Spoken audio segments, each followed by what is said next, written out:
তাদের কাছ থেকে মোটা অঙ্কের টাকা আদায় করা হয়। ব্যবসায়ীরা স্বাভাবিকভাবে ওই টাকাটা পণ্যের উপরে তারা আপনার ধরে এবং যার কারণে জিনিসের দাম বেড়ে যায়। জোর জবরদস্তি করে জিনিসের দাম কমানো যাবে না। যেহেতু কারণ বাজার আমার এলাকার মধ্যে পড়েছে, কাজে স্বাভাবিকভাবে আমি এটা অনুভব করেছি যে আমার কিছু দায়িত্ব আছে। কালকে আমাদের ব্যবসায়ী ভাইদের সাথে বসছিলাম, দীর্ঘক্ষণ কথা বলেছি।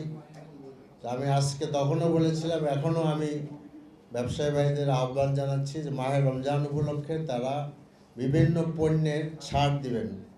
এটা আমার আহ্বান, যে মানুষ একটু তাদের যে প্রাইস হাইকের যে কষ্ট সেটা থেকে তারা বাঁচতে পারবে। আশা করি যে ব্যবসায়ী ভাইরা প্রত্যেকটা পণ্যের ব্যাপারে আলাদা আলাদা করে উল্লেখ করবেন, আশা করছি, তাই তো ওনারা আপনাদেরকে বলবেন।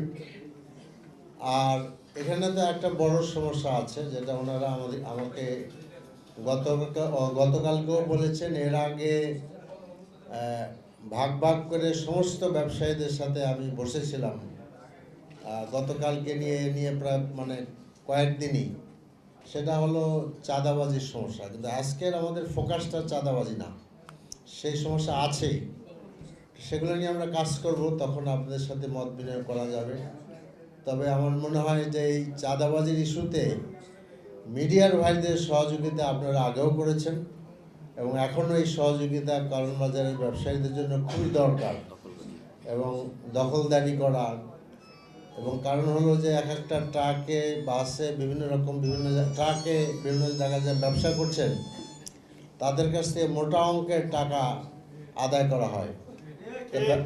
ব্যবসায়ীরা স্বাভাবিকভাবে ওই টাকাটা পণ্যের উপরে তারা আপনার ধরে এবং যার কারণে জিনিসের দাম বেড়ে যায়। তো সেই জিনিসগুলো নিশ্চয়ই আপনারা নজরে দিবেন। কিন্তু আজকে আমাদের ফোকাস হলো পণ্যের দাম আমরা কিভাবে কমাইতে পারি। আমি ব্যক্তিগতভাবে মনে করি, আমি দলীয়গতভাবে আমরা মনে করি যে জোর জবরদস্তি করে জিনিসের দাম কমানো যাবে না। আমাদের ব্যবসায়ীদেরকে যে সব কারণে জিনিসের দাম বাড়ছে সেগুলো দূর করতে হবে।